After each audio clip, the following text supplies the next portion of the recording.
Crew, this is your co-pilot. We've been clear for takeoff. Takeoff from a NATO airbase in Germany.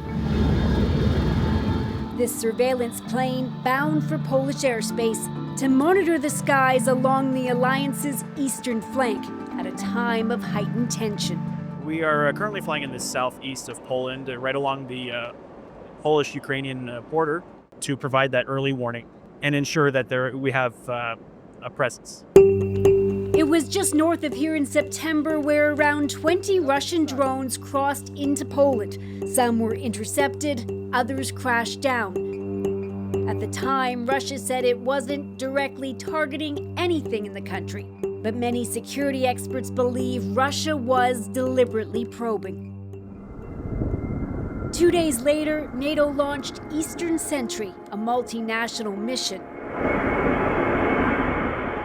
Captain Indy is a Canadian surveillance controller who, under NATO protocol, is only being identified by his rank and call sign. Especially with the incursions a couple of months ago, we want to make sure that we're able to see everything that's coming into NATO airspace. So what are you really looking out for? I mean, when you're looking at your screen, what are kind of the red flags you're keeping in mind?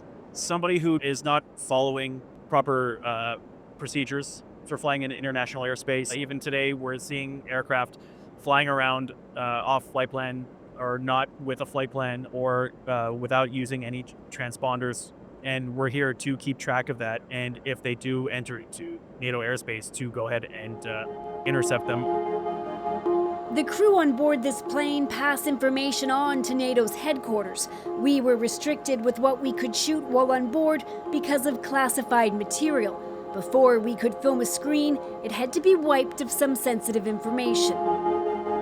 The radar on this plane allows the crew to see more than 500 kilometers. They can spot planes, ships at sea, and of course incoming threats like a missile. What is more of a challenge, though, are small drones.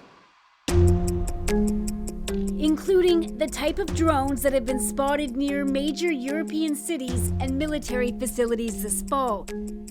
In recent weeks, there have been mysterious sightings all over Europe, triggering airports to close and leaving European leaders racing for a solution. Today, we propose a new anti-drone system to be fully operational by the end of 2027. It's not clear who is launching the drones and from where, although several officials have either directly or indirectly pointed the finger at Russia, believing this could be part of a hybrid war designed to intimidate and destabilize Europe. On this plane, the crew is primarily tasked with surveying areas near eastern Poland, tracking potential threats, including those beyond NATO's border.